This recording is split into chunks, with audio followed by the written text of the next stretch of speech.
And as we come back and ready now for more live action, semifinals, funny car, teammates. Matt Hagan going up against Ron Capps, who got the Wally last Sunday in Epping, New Hampshire. Meanwhile, at the top end with Jason Line. You know that the team's going to go out of here with a Wally. Do you have to battle any kind of a letdown? Not really. I mean, obviously, on the selfish side, he wants to bring the Wally home to me and KB Racing and Summit.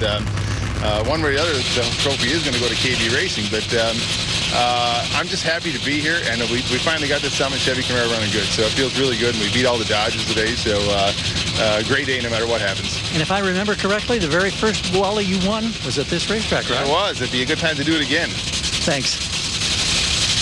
The funny car ladder now for the final four in the floppers. If you like your alliterations with F, numbers 1 and 5, Tommy Johnson Jr., Courtney Force. Give the lane choice to TJ, who runs great in the heat. And in this matchup, it is Matt Hagan with the choice. We're talking with Matt Hagan's crew chief, Dickie Venables. He says they're trying to pick the car up right here.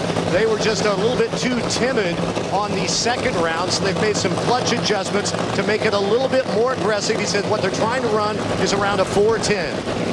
Well, being in that right-hand lane, we saw the beginning of the first round pretty much all through. Everybody was taking the left-hand lane.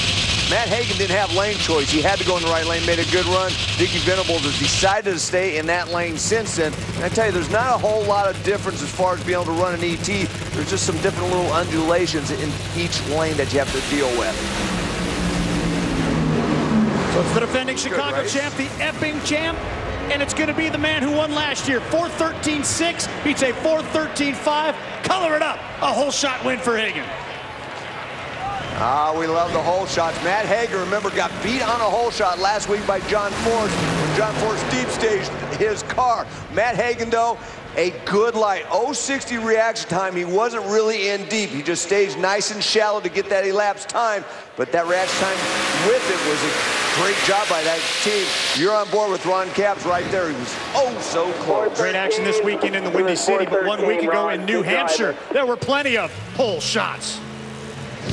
Last week in Epping, New Hampshire, a huge crowd for the second year in a row witnessed what may have been one of the greatest events of all time.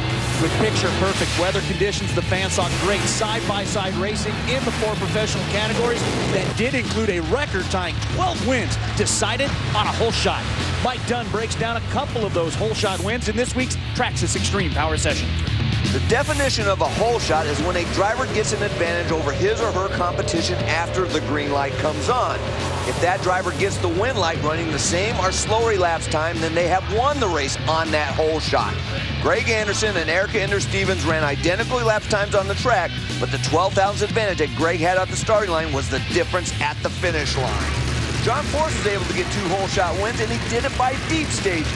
To deep stage, you let the car roll in a little bit more after the stage light comes on.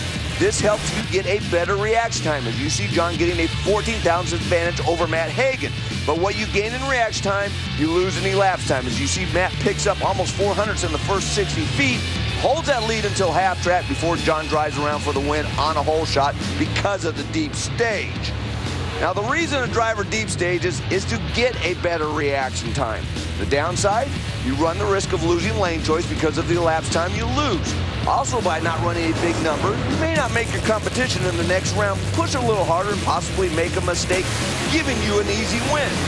Now, most crew chiefs do not like their drivers deep staging anytime during the race, but in the final, those things don't matter. So I would roll the car in deep, because losing on a hole shot in the final is one of the worst feelings a driver can experience, and winning the Wally at the end of the day means you've done your job.